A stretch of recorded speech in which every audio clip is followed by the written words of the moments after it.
Hello and welcome to this week's edition of Weekly MTG. I'm your host, and I'm going to be the only person on the stream today, Blake Rasmussen. We are going to start out talking about the big esports announcement today. We've tried to be pretty active on social media, trying to answer questions, trying to make clarifications. But you know what? There's so much to unpack in both parts of the announcement, but especially in the sort of nebulous future-looking session that I figured just coming on and talking to you all, answering as many questions as I can, sharing some additional information would just be a good thing. So we're going to do that.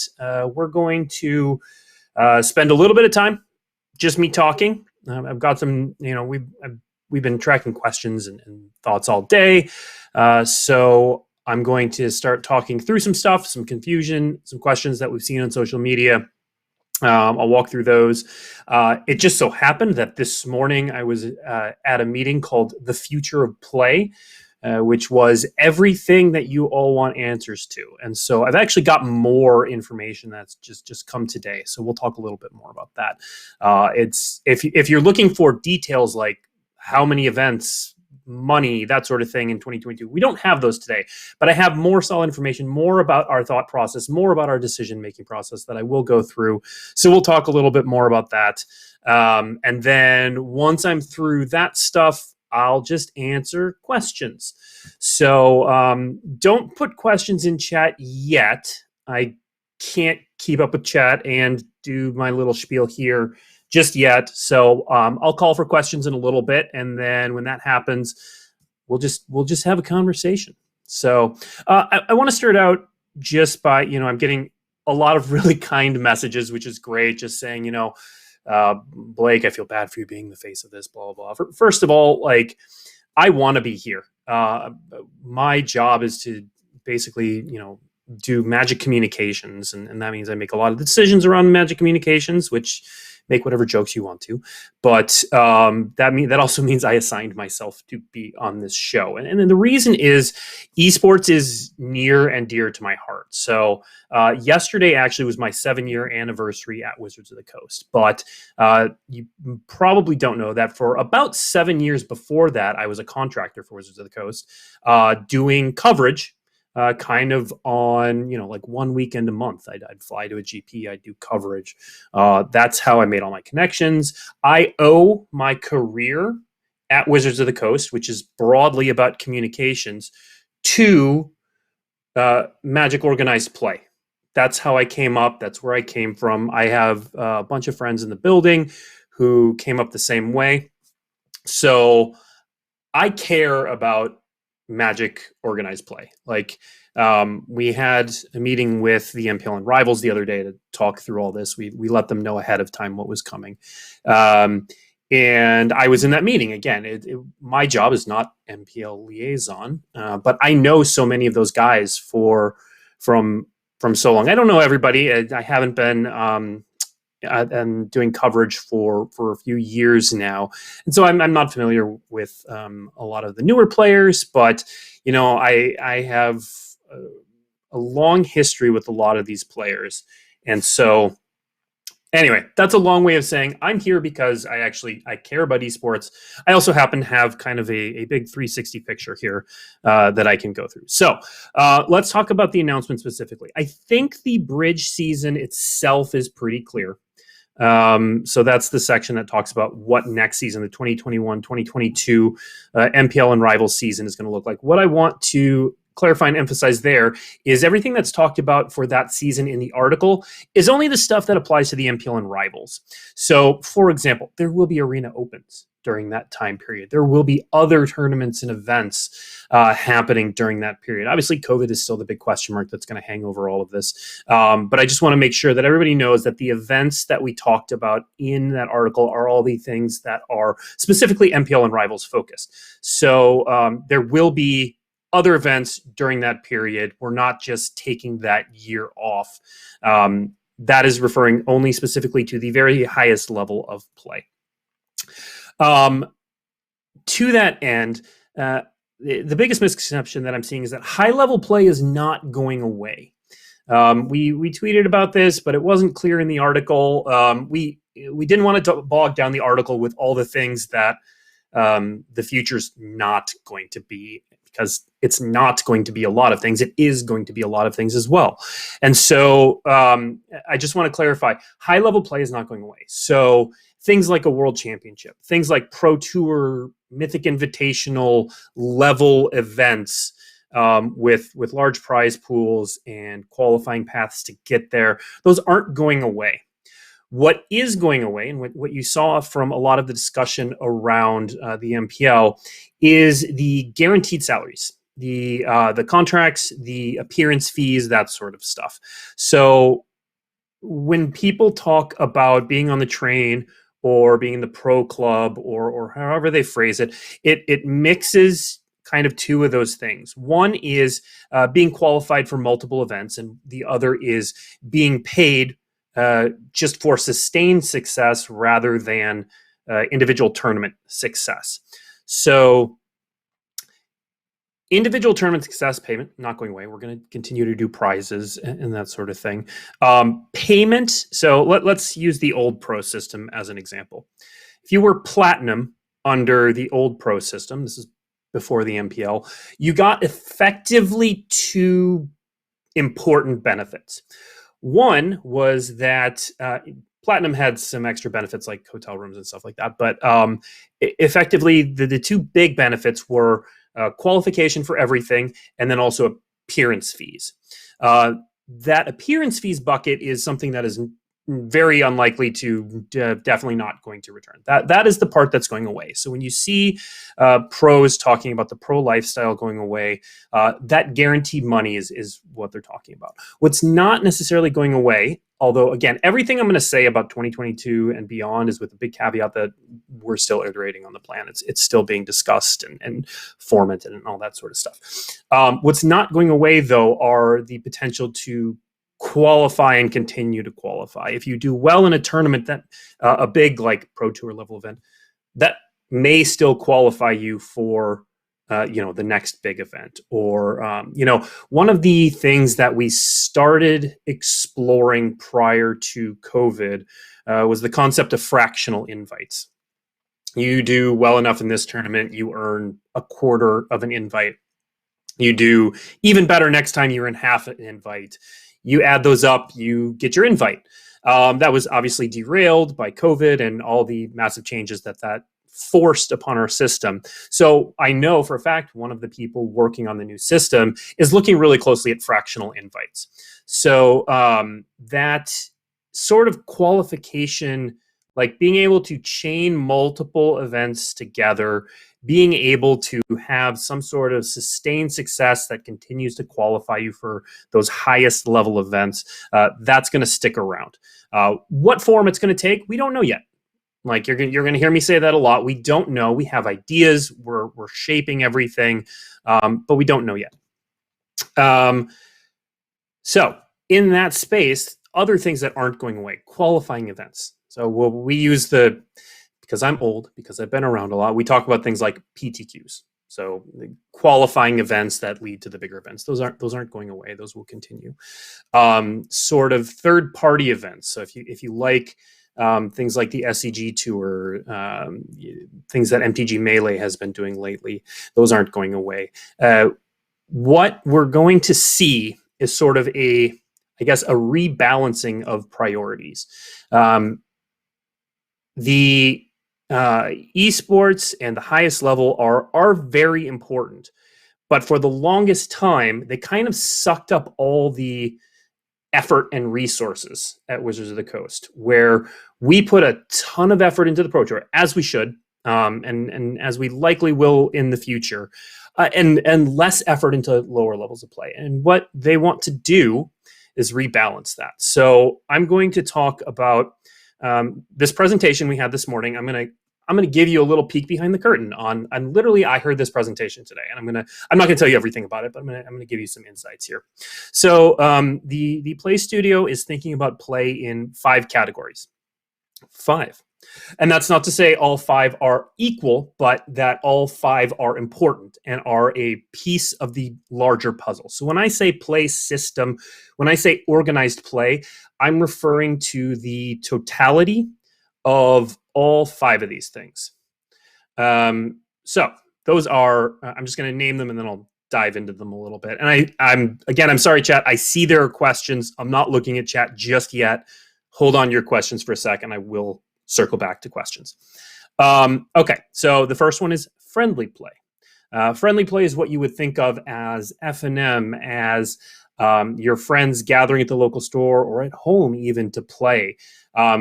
Just friendly, non-competitive. This is Commander. This is one of my favorites, Canadian Highlander, although we're a little spiky in that area, but still. So friendly play is low stakes. It is people getting together and enjoying Magic. That's one. The second is aspirational, and in my mind, and Wizards, there are kind of 2 buckets to aspirational play, sort of.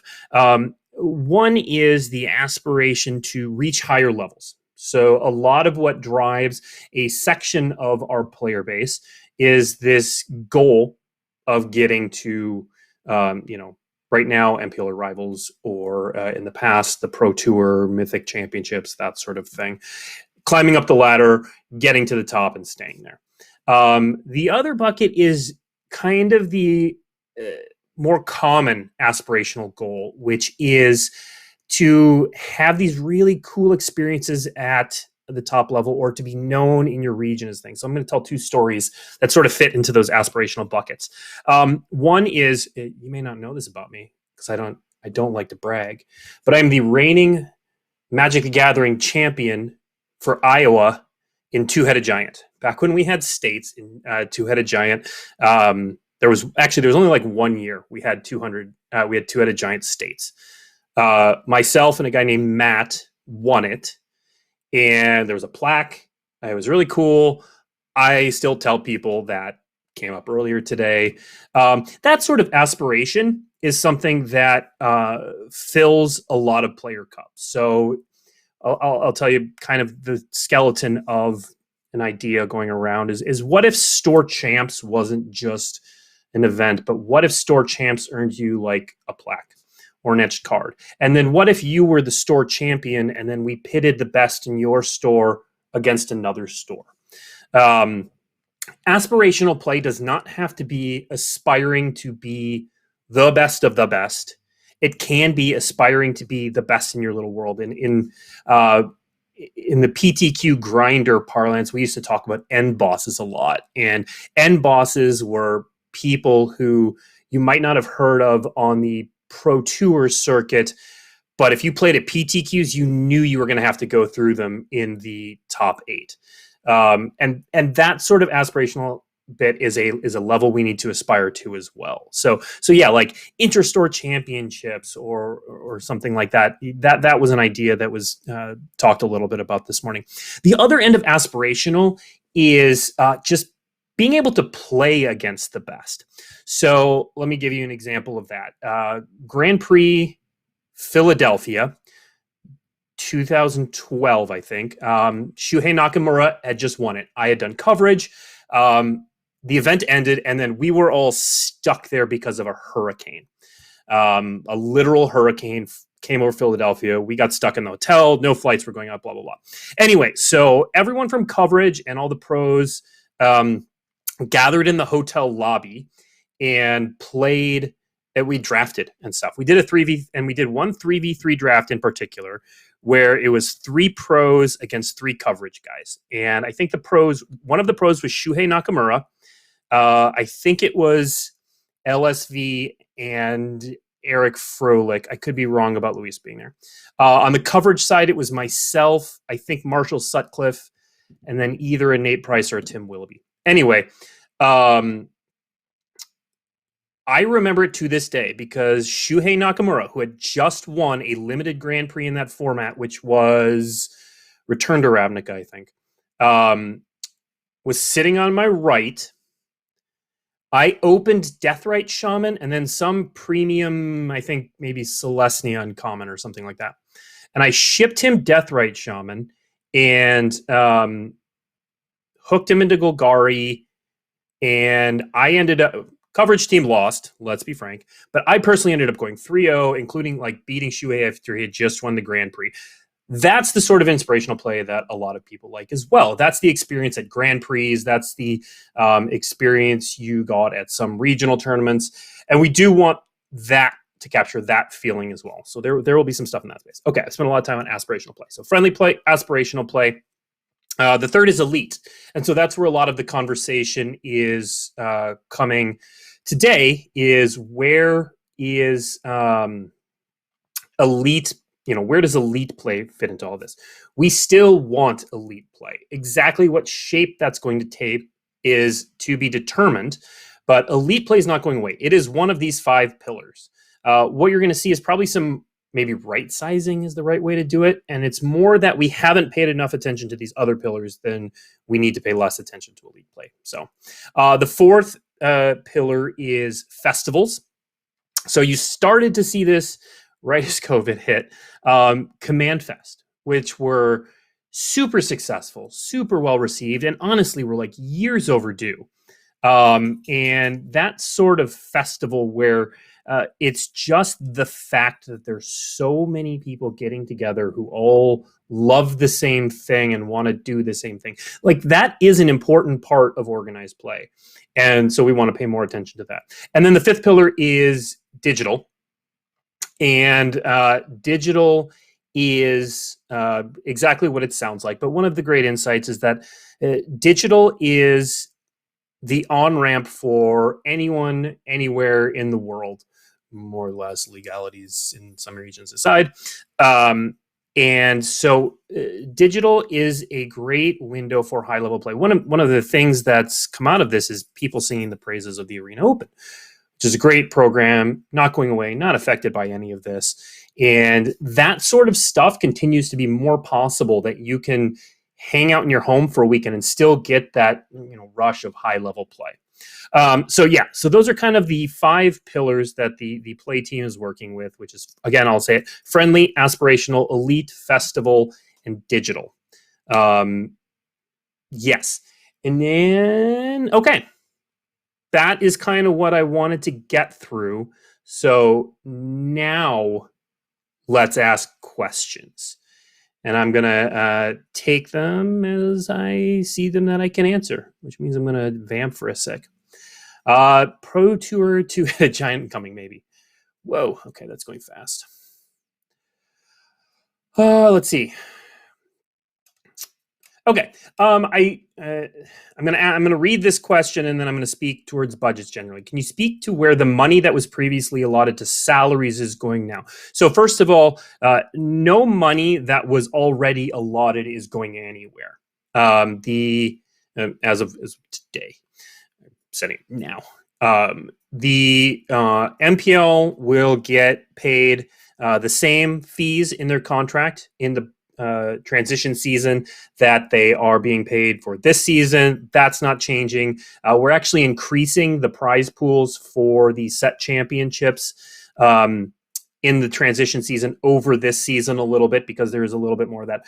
So the money that was previously allotted to salaries isn't actually going anywhere. Now, if you want to talk about in the future in 2022, the answer is the money is going to those other things, to friendly play, aspirational play, and honestly, maybe even more money is being injected into the system as a whole. That hasn't been determined, but it's on the table, kind of thing.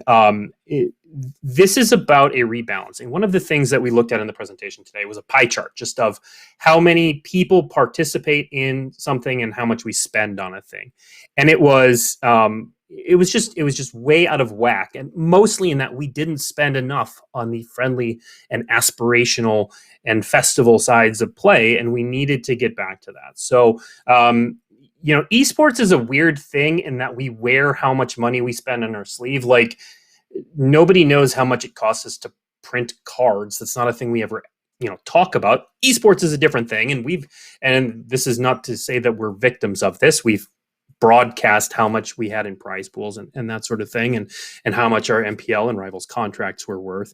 And so it gets scrutinized. It's not the whole picture. It is looking at part of the budget for play and then wondering about the details that just aren't there. And so talking about budget with esports is a little weird. So I hope that answers some of that. Let's see. Do we know exactly if Mythic Championships will be on Arena or in person? Okay, so we'll use Mythic Championships with this question as a stand-in for the highest of the high-level events, maybe one level below Worlds. That is to be determined, and that is the big piece of this puzzle is COVID. On when we're going to do things. I've seen questions online like, hey, does this mean in 2022 we're going to have a Grand Prix in my area? And it's like, we don't know. We want to get back to in-person play as soon as possible, but let's talk a little bit about the way we're going to build it up. So in-person play is going to start building up at the local and regional levels. The first the first things that you're going to see about the future that will be built up will be local events. That's because the large events that are meant to attract a ton of people from all different places have three things in common, none of which are COVID friendly. They involve often international travel, which is not great right now, to non-existent. They involve being indoors with groups of people for large portions of the time, and they involve unavoidably being very close to people. So any talk about the kind of events that we all really want, the big Grand Prix and that sort of stuff, is super contingent on COVID. It just is. There's no way around it. We'd love for that to be part of the program as soon as possible. But it just that part is out of our control until it is back in our control. But I know the team is working on plans to get that ramped up as soon as we are able. Let's talk about why we did this announcement at once. So I'll read this question. We've gotten in a variety of different ways. Can Wizards please tell us the future of something when they end something? It's infuriating not to get this information all at once. This has happened multiple times. Totally feel you, totally hear you. Here's why we decided to do this. This weekend is a league weekend for our MPL and Rivals players.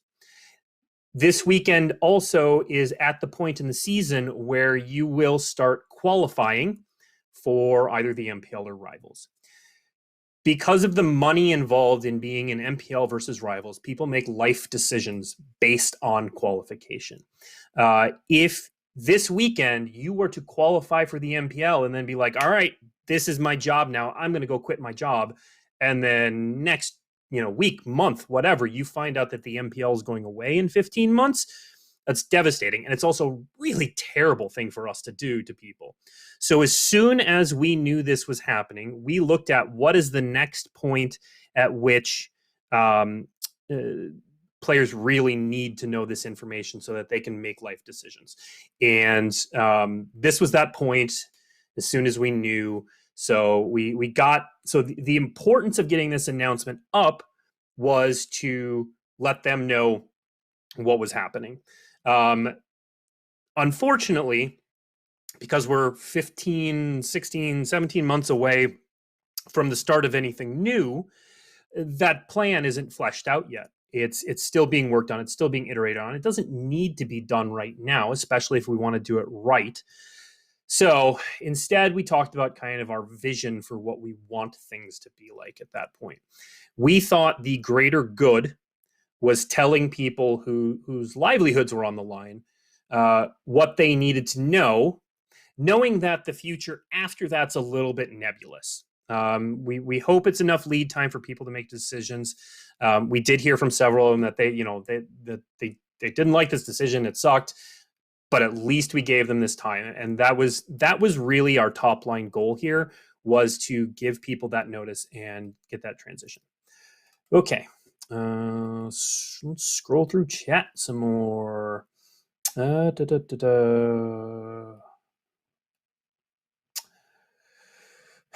Why should we trust this time will be different with OP? Great question. We're not blind to the fact that organized play doesn't have the greatest reputation, but let me tell you a little bit about what's changed without going too deep into the behind the scenes weeds. The Play Studio, as it is, has been moved under new leadership. So the Play Studio is now part of what you've heard us describe it several ways: Tabletop Studio, Studio X.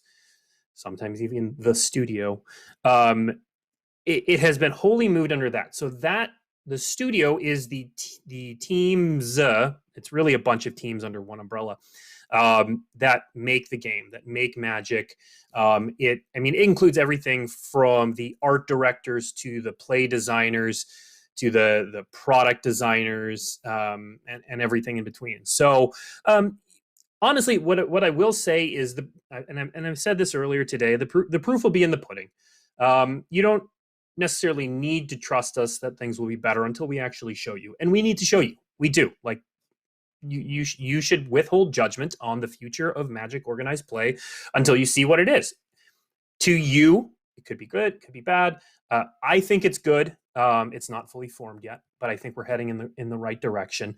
But if you want to look for reasons to trust that things will be different, it's under new leadership. Let's see. Okay, I am just, by the way, I am way behind on questions. I think I answered that. Okay. Yeah, let me reiterate this. I like the decision of ending MPL and Rivals League. However, I'm afraid that no organized play announcement. Can you calm people down and say that you will restore GPs and PTs, regular competitive formats, no blah, blah, blah. I'm not going to say we will precisely bring exactly those programs back, but that's the headspace that we're in, that we like those kinds of events, that we want to bring those kinds of events and that sort of experience back. So it's not no organized play, to be very clear. It's not even no high-level play.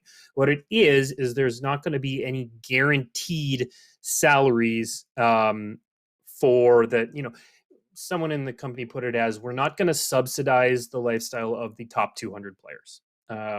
And that's, that's often a tough message to hear, but it's just the direction we're heading. There's not going to be that guarantee that once you get to the top, you're going to continue receiving a paycheck no matter how well you do. You're going to have to keep performing. Let's see. Will there be a world championship? Yeah, the announcement contained a world championship through the end of 2022. Beyond that, I don't want to say. I know the world championship is something that we know is, like, talking about aspirational. Like, that's the aspiration. And so I would like to see it stick around, but I don't know what it's going to look like after that. Isn't killing pro play also killing aspirational play? The two are certainly interlinked. They are, again, I'll give a story from my personal experience. So I played in PTQs. I had one PTQ top 8. I still have that pin. I played in GPs. I never really aspired to be on the Pro Tour in that. I never worked for it. There are a group of players who have done that. And this isn't just a negative announcement for the MPL and Rivals. It's also a negative announcement for the people who wanted that lifestyle, who wanted to be in the MPL and Rivals. We get that. But for players like me and players below that who aspire to just be the best at their store, to be the F&M champion, to be the store champion, or to just be that person that the other players in the store look to as like, oh, that player right there, like, they're good. They're good. Let's see. I think I'm really far behind in chat, so I'm gonna scroll ahead. Yeah, chat pause due to scroll. Yup. Okay.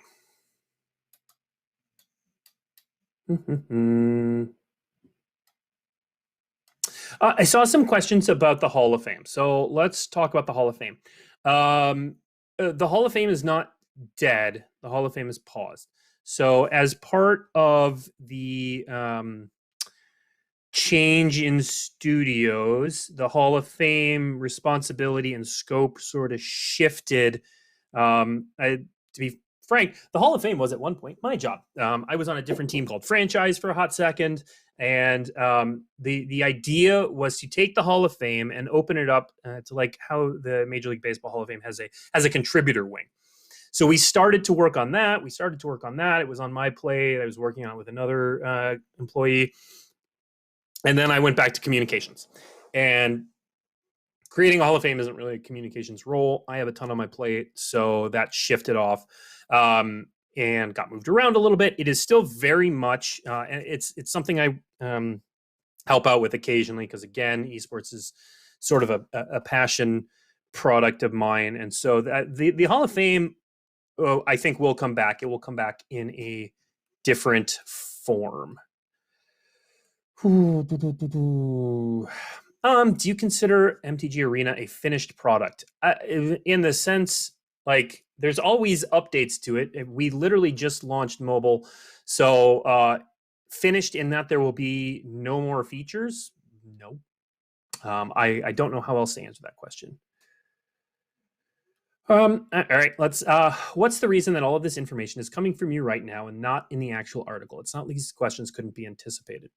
So the article is meant to say what we know for certain.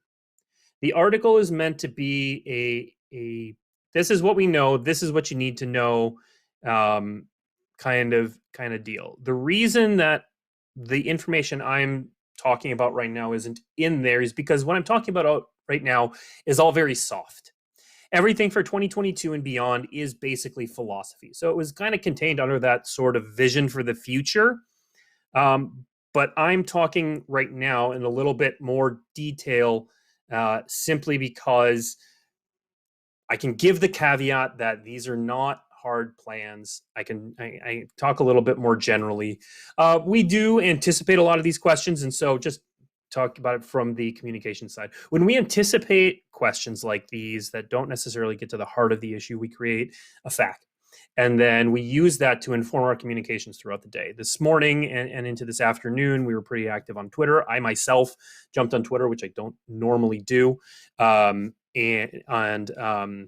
under the Magic Esports handle. This show right here was planned to be a Q&A for a little bit so that we could talk through this stuff.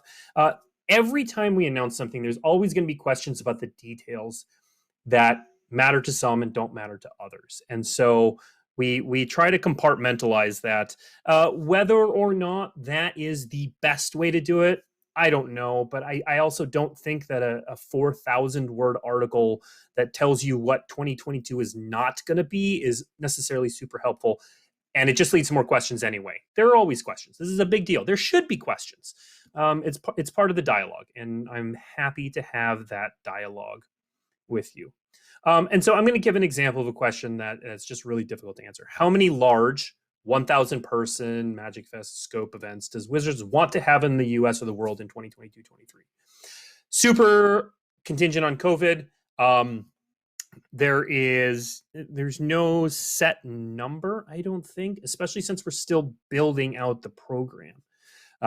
So that's the sort of question that's really crunchy and detaily that we can't answer. The answer honestly is as many as we can reasonably hold that people will attend. Like, we don't want to hold 28 of them and some of them have 20 people come. Anyway.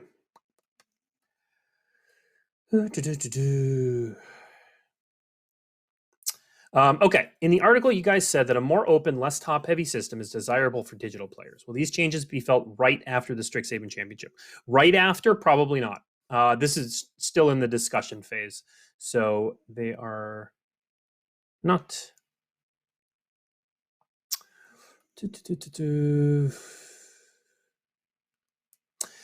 Without any guarantees or ways to reward consistency, is there going to be a different mechanism to allow someone who's not from the US or Western Europe to be able to play the elite events?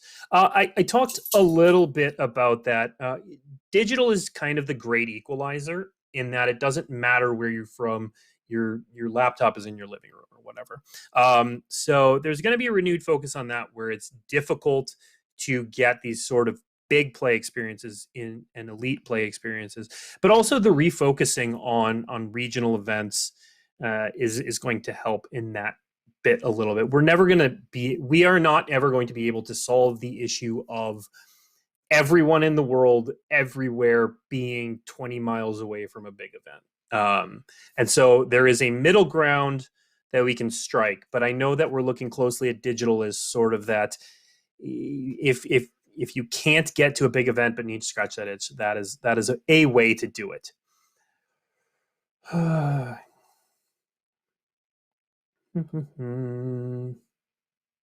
Can we please figure out a way to return to the Pro Tour and Grand Prix branding? These are the only names that have ever resonated with people and have history. We have actually had that discussion. It is absolutely on the table.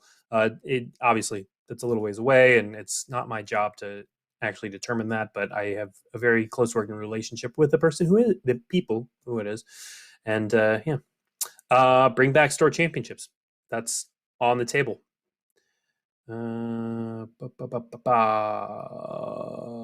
What will coverage look like? To be determined. It's not, coverage is not really changing for the transition season. Beyond 2022, again, it's hard to say because we don't know exactly what the system's going to look like and what people are going to want covered versus playing in and that sort of thing.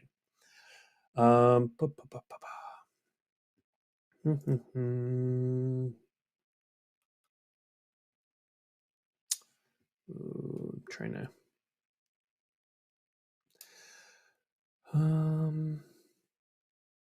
why does Wizards need to completely reinvent the system again? It's making record money. Why not just invest more to expand its reach and set? Okay, so there are two questions here that kind of echo a lot of the things we're hearing. We'll start with the why does Wizards need to completely reinvent the system again?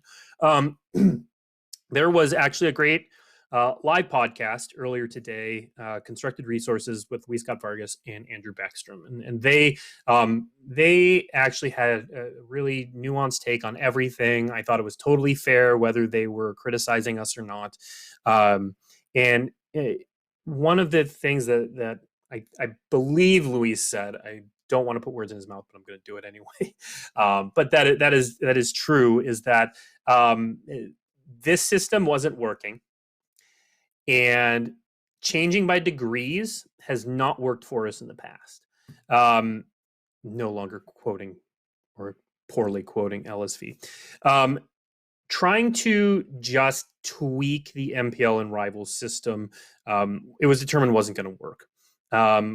We are reinventing the wheel because we needed a clean break from this. One of the biggest issues with esports that has led to a lot of the turbulence, a lot of the anxiety that you feel, a lot of the memes about it changing every year, is that esports is very much built on this legacy system and the guarantees that we made to players as a part of that. So, part of the reason we even need this transition season is that, we have contracts with the MPL. They have played for things, and we have said, you are earning this thing. And we need to honor that.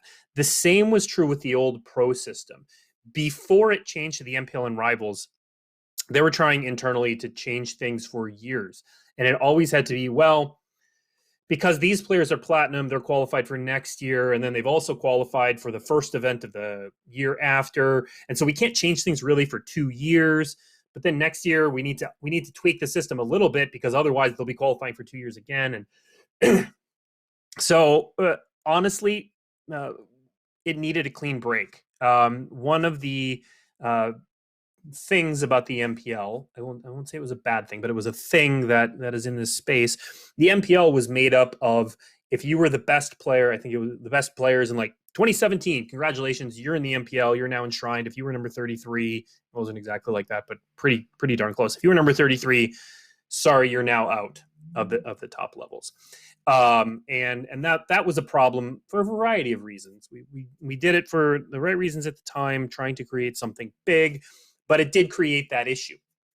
And so we need this clean break to be able to create the system that we want without the baggage of the previous systems weighing it down. Now the second one. If Magic is making record money, why not just invest more to expand its reach instead? Okay.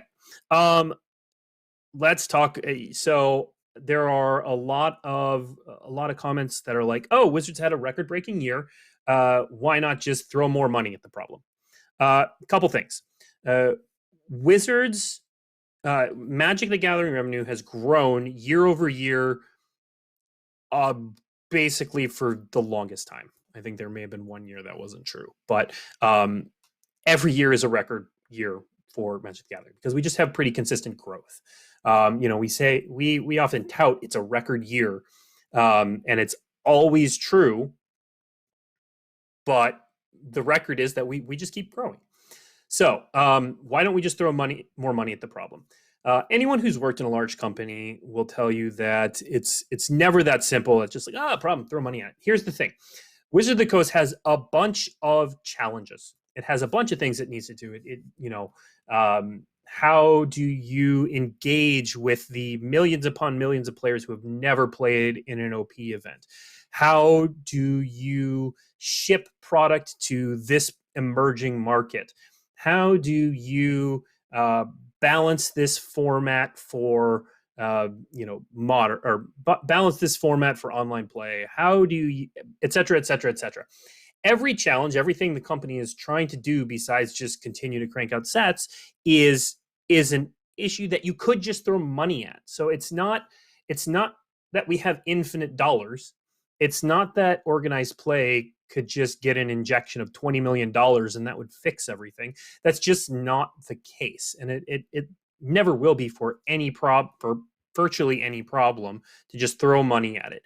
You still have to have the infrastructure in place. You still have to have a plan that people want to engage with. You still have to have a plan that actually, gets people excited and grows the player base. You have to have all of those things, and just throwing money at something is not the answer. If the play team had $20 million extra dollars in their budget, and I'm throwing out completely random numbers here, that is not just like, okay, now we're going to be successful.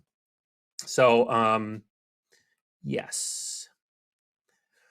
Whew.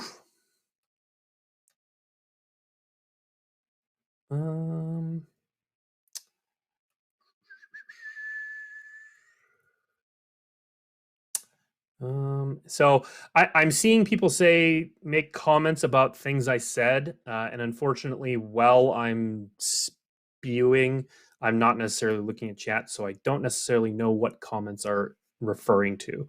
So I'm going to just try to answer questions. To me, the best part of the MPL rival system was having access to the pros so easily. Is there any kind of talk on how that benefits the Magic community, and is there any plan to try to keep those pros active in our community? Yes, we're working on some things. There are a ton of pros who are fantastic ambassadors for the game.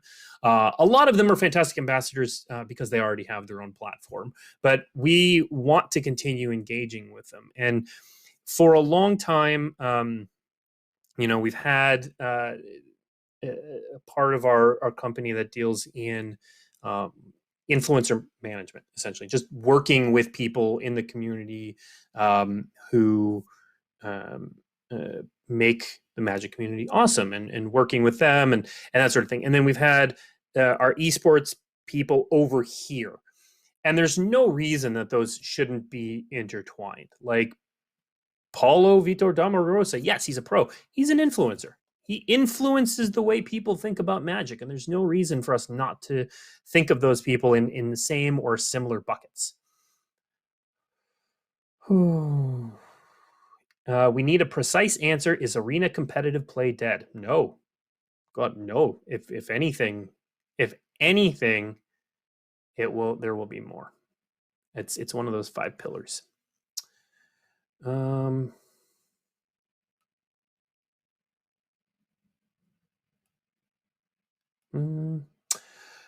Excuse the look on my face.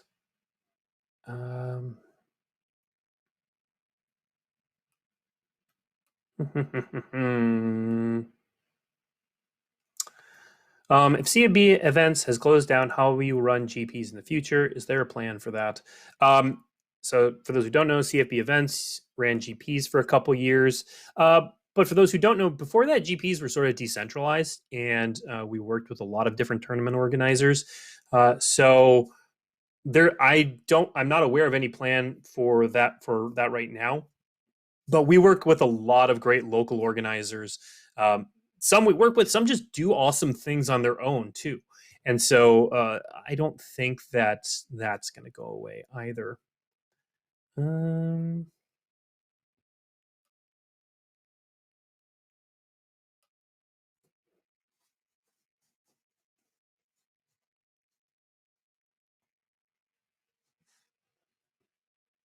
Are you taking into account the major criticisms from pro players? Of course. We presented this to them before it was public. We have a Discord with the MPL and Rivals players. They have a lot of them have direct lines to us. Our emails are on Discord, on Twitter, whatever. They let us know when they don't think something's right, and we listen. And we don't always agree. Just because a pro says this thing is bad, that doesn't mean that it necessarily is. And there are other factors that we have to take into account. But like any feedback, it's super valuable to us. So yes, we do.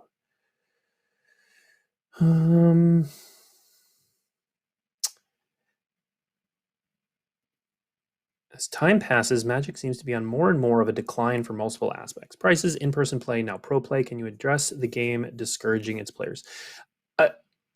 It's hard for me to square that sort of analysis with, again, the record-breaking profits, the more players than ever, the fact that we did well during a pandemic. I do not think it is demonstrably true that Magic is on the downswing. There's that old joke, this killed Magic, blah, blah, blah, blah, blah. But there have been some like dark times for Magic when things were bad. I've been around for several of them. I quit once, back well before I was involved with Wizards of the Coast at all, and Magic has endured those, and different players respond to different things, and for some, this is, you can just see the comments on this online. For some, this is a really terrible thing, and it might move them to stop playing altogether. That may happen. For others, this is like, thank goodness they're getting back to the thing that I like. This excites me for the future. And both of those things can be true for different players. And we have to acknowledge that. And we have to acknowledge that both those feelings are valid. You can feel this is a terrible announcement. You can feel this is a good announcement. You can feel that it's a mix of both. And all of that is true and valid. And so I don't think it's fair to say that Magic is on the decline. I do think it is absolutely fair for individual people to say Magic isn't working for me right now, or Magic is super working for me right now. Okay. Got about 12 minutes left. Can we get some free arena codes? I don't have any today. I should have thought of that, but I don't have any. Will MTG Arena competitive play be given more resources and prominence, or do you plan to focus more on paper instead? So it's really hard to focus more on Arena competitive play than we have in the last year, simply out of necessity, where everything was Arena. So the focus, so prominence, resources, I think it's going to be a case of a rising tide lifts all ships kind of deal. So what we're doing is rebalancing the focus. We've been forced to be digital only for the past year. That's the way it is. But we want to work towards a system where people, the goal is to have people be able to play how they want to play, in what venue they want to play, when they're able to, and not to, a lot of the criticisms of the previous system was it would force tabletop players to play in digital avenues or vice versa, and it created some awkwardness. And we want to give people the ability to play how they want to play at the level that they want to play. How does Wizards of the Coast measure success from a pro system? What's it looking for out of pro play? So actually, it's a great question. It's long been this sort of elusive, how do you measure the impact of pro play? I can say that one of the smartest, like, call him a data scientist. Why not? He's our data guy. Has finally kind of been able to put some numbers to the impact of pro play, and they're significant. I shouldn't say pro play. I should say competitive play. Competitive, organized play affects our bottom line. It does. And that is, it's not a secret. Everybody's kind of thought it was true for a long time, but we have some hard numbers. And so that's why don't expect high level play to go away. We know it's good for us. The exact sort of high level play, again, where we subsidized that top 1%, is not going to stick around. But high level play is super important to our system. Okay. Is there going to be... I lost the question. I think it was about chaining events through fractional invites. That is still on the table.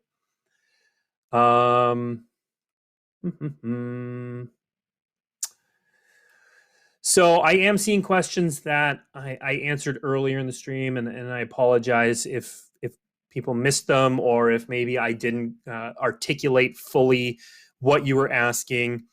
If you missed early in the stream, I encourage you to go back and look at it and watch it. If you didn't get your question answered, it might have been answered in the first part of the stream. It might not have. For example, all the questions about why did we announce the end of this system before announcing the full new system, I answered that at the beginning. Any thought on focusing on what differentiates Magic and makes it great instead of emulating other games or whatever is trendy at the time? Yes, absolutely. And that the announcement today really pointed at that Magic's strength is the gathering. And I don't mean that in sort of a slogan-y way, but Magic, unlike a lot of other games, first of all, has both a tabletop and a digital component. It has a long history. It's basically infused through local game stores. So many local game stores have Magic all up front, and then other things are around it. And they sell other games and they sell drinks. But Magic just really beats through the heart of those local game stores. So when we talk about expanding friendly, aspirational play, those things are really focusing on the strengths that differentiate Magic and make it great, in that they get people together to have fun and enjoy games. So that's really where we see one of the strengths and one of the differentiators for Magic. And so we're absolutely moving in that way. What is wrong with the old PT system, and why was it moved away from? The old PT system had a lot of kinks. There were a lot of things it did well. There were a lot of things it didn't. For all the talk about it subsidizing the pro life and the pro club, it really didn't. Not on the level that the MPL and Rivals did.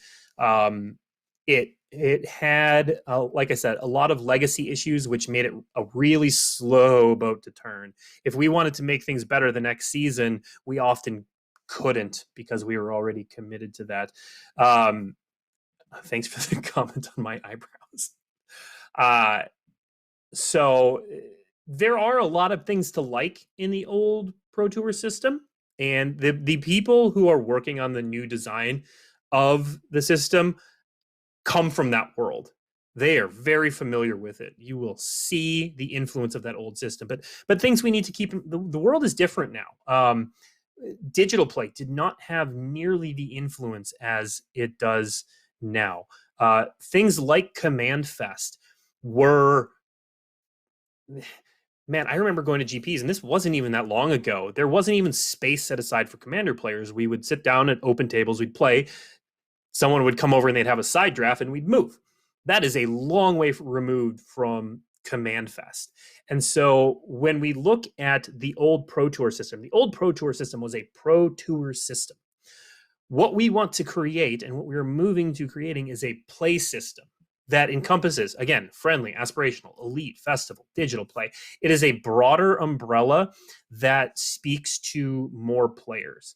Whereas before, the old Pro Tour system, again, with all its flaws and with all the good things it did, was it ate up so much of the air in the room in figuring out what we were going to do there, that it didn't leave a lot of space for us to, cater to other types of players.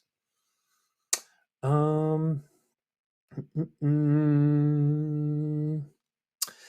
is Mitko going to be involved in the future of OP? I don't know of any changes to Mitko.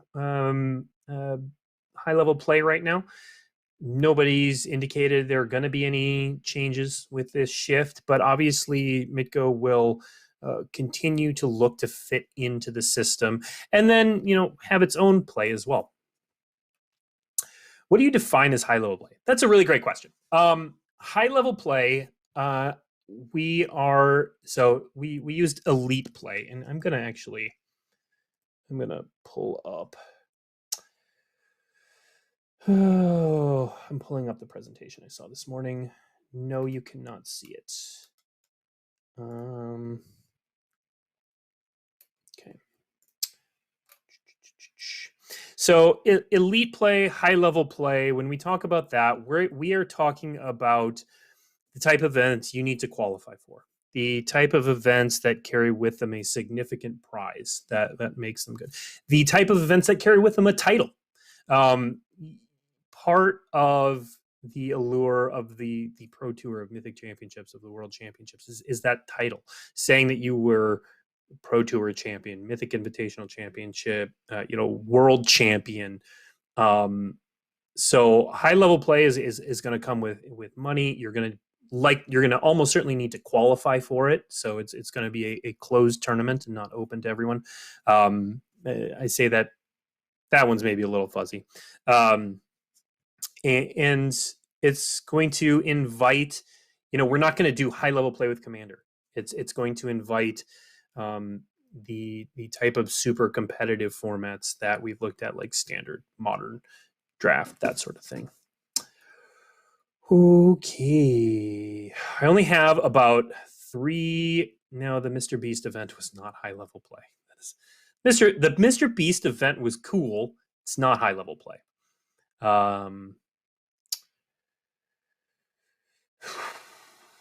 All right, I'm going to try to.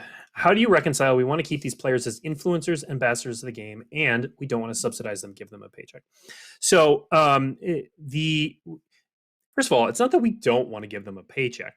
It's the type of work that we no longer plan on subsidizing, and that work was just showing up to events, or just being.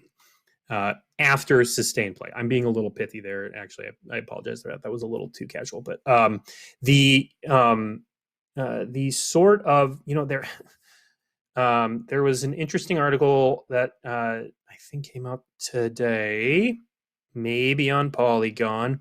That was I haven't read it yet. I'll be honest. Somebody summarized it for me, but it was about the future of esports being content creation rather than high-level pro play. And what we're seeing, and what a lot of esports leagues are seeing, is that is actually where the focus is. You just have to look at the outsized influence of the command zone and see that it's not just pro play that moves our system around. There are a lot of different outlets that move our system around. So when we want these players to be influencers and ambassadors of the game, these are the players who teach you how to be better. These are the players that show you what the best play in the world looks like, and they should do that. That doesn't necessarily have to be tied with them being in a high-level event. Paulo Vitor Domodossi could never play in a high-level event ever again. Would that make his advice any less useful? Absolutely not. Would that make seeing him endorse a certain deck any less influential? Absolutely not. So they are not mutually exclusive. Okay, I'm going to try to zip through some questions if I can. Surely things like nationals that you stopped doing could fit into the model. They could. They absolutely could.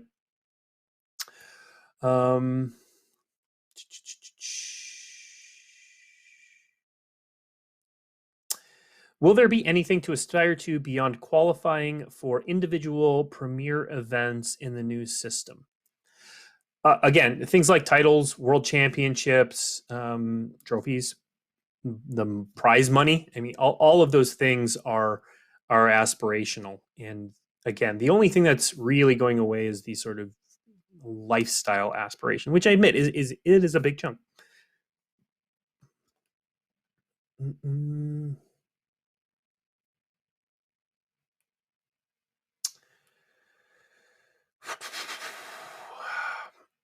With these changes, is there a possible future for collegiate MTG teams? Yes, that is a possible future. All right, going to scroll down to the very bottom to see. Oh boy. First of all, thank you. Okay, I'm going to answer one more question, whichever one I find that I can answer, and then I will say, let's see. So, can we get player rewards back if we're trying to expand the reach of community rewards? That exact program, probably not, but something similar, or just kind of spitballing here. Like, what if the reward was a promo card that had your store and your champion like etched on it, or what if the reward was like if you top whichever store wins a head-to-head championship gets their names inscribed on these promo cards. There are a lot of things. So yeah. Okay. I am not even close to getting through all the questions. So for that, I apologize. I've tried to talk quickly. I've tried to cover sort of broad swaths of topics today. I did not get to everything. I love that so many people are so passionate about this and want to know more. We will push to get out details, like actual, like here's a new program as soon as they're ready for 2022 and beyond. So thank you all for tuning in. Thank you all for being a part of Magic. Thank you all for being passionate and coming here to hang with me and talk about all of this. We will continue trying to have this conversation and others with all of you. For people asking about, if we could come back next week and share more. Next week's show is we're moving into Modern Horizons. So next week's show is actually going to be Aaron Forsyth and I previewing a whole pile of Modern Horizons 2 cards to kind of kick off that preview season. So definitely tune in for that. I hope I gave some more clarity. I'm sorry for the answers I didn't have, but I hope it helped set some of you just, or at least understand kind of where we're headed. So thank you everyone for tuning in, and we'll see you next week.